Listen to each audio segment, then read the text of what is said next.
Sophie Cunningham, 6 foot, 6'1", prettiest girl in the WNBA, but also probably the most fearless girl in the WNBA and a tone setter. And by the end of that game, she was known as Caitlin Clark's enforcer, right? The one that's got her back. I think Sophie, I think she's versatile enough that she can play with anyone. She can kind of play any role, and she can kind of do anything on the floor. How did the Indiana Fever win 5 in a row without their superstar Caitlin Clark? This hasn't happened in a decade, and yet they pulled it off against all odds. Was it team chemistry, a new strategy, or something bigger at play? Stick around, because the answer might surprise you. But Caitlin Clark's hurt. Don't know exactly what's going on there. But she's out for the, let's just say, foreseeable future. She played the best defense I have ever seen from a Fever player in any individual game. That is a complete exaggeration. Before we move on, I'd like to ask you a small favor. If you appreciate this content, please take a second to like this video and subscribe to the channel. Over 98% of you watch the videos without subscribing. It costs you nothing, but it makes a huge difference to us. So, did you click the subscribe button? Great. Thank you so much. Now, back to the video. The Fever were once dismissed as a one-woman team.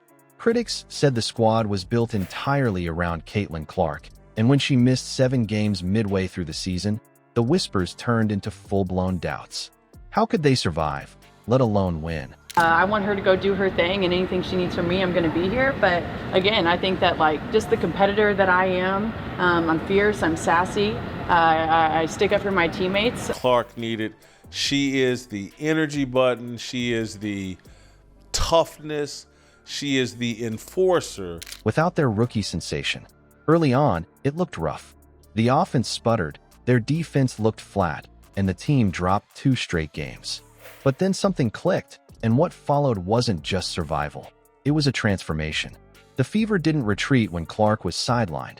They adapted. Players suddenly embraced bigger roles. Take Sophie Cunningham, for example. In their game against Seattle, she didn't just step up, she torched the Storm. Cunningham hit 4 of her 5 shots from deep and turned a stagnant offense into something Seattle had no answer for. Kelsey Mitchell, let's go. Right here. Way downtown, boom. Knocks it down right there. Right, she's been deserving of that starting spot. She was able to get to the line as well. I mean, no turnovers for Sophie Cunningham, 1 turnover for Kelsey Mitchell, 4 assists for Kelsey Mitchell. She wasn't dominating every possession, but her shooting opened doors. Each three-pointer stretched Seattle's defense to its limit, giving her teammates space to operate. That teamwork wasn't a fluke.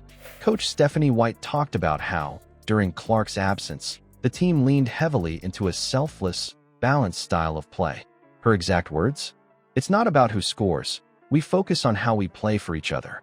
I made a prediction that she was going to be the second most popular player on this team by the end of the year. Again, Sophie Cunningham doesn't do anything at an exceptionally high level, but she doesn't do anything badly either.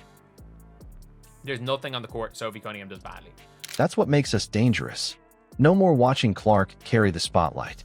Superstars in waiting, like Aaliyah Boston, began emerging. Boston, the young frontcourt anchor, grabbed her 6th consecutive double-double, setting a new franchise record.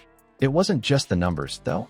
Boston controlled the paint, snagging rebounds and cutting through Seattle's defense with ease. I think Sophie, I think she's versatile enough that she can play with anyone. She can kind of play any role, and she can kind of do anything on the floor. Low field goal percentage games, 33 and 33, Aaliyah Boston. Sophie, another big game, 4 or 5, 3 or 4 from three-point range, 15 points. Combine that with Cunningham's perimeter shooting, and the Fever suddenly looked like a team that could beat you in multiple ways. This shift wasn't just a fleeting moment. They rattled off 5 straight wins and flipped the narrative completely. People weren't asking, can they survive without Clark? Anymore. Instead, analysts started asking how good they could be with Clark back in the mix. Sophie Cunningham had been balling out on the basketball court ever since she started getting put in to the starting lineup. But Sophie's versatility allows her to play anywhere. late on in the game, the ball being in Sophie's hands seemed like a better thing. One thing's for sure, though, this isn't the same team from earlier in the season. The Fever now have depth, chemistry, and confidence. And with Clark's return on the horizon, you've got to wonder, just how high is their ceiling? Imagine watching your team struggle to make anything fall from deep, the offense grinding to a halt. That's the situation Sophie Cunningham found herself in against the Seattle Storm. The Fever couldn't hit water if they fell out of a boat, shooting poorly from beyond the arc, except for Cunningham. While everything else stalled, she stepped up and carried the load. She didn't just contribute, she owned the court. 0 turnovers for Natasha Howard. There was no, let me go coast to coast, grab a rebound, go coast to coast without giving an outlet pass. There was none of that. Tonight, Natasha Howard, really, the first half of the game, 6 of 9, 66%, 18 points. I like to see that. Cunningham's numbers tell the story. 4 out of 5 from 3, 17 points in just 33 minutes.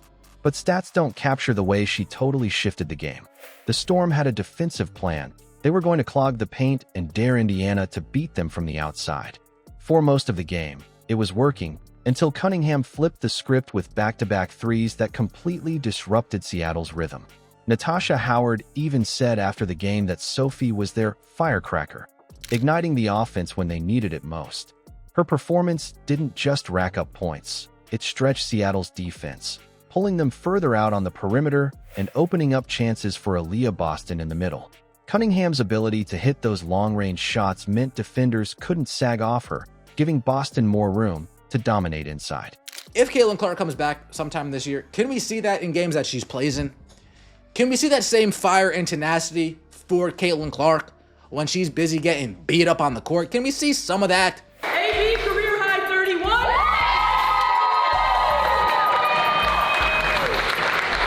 Kelsey Mitchell even pointed out how Cunningham's shooting facilitated for us offensively down the stretch, giving credit to her ability to create opportunities for her teammates while still being an offensive threat herself.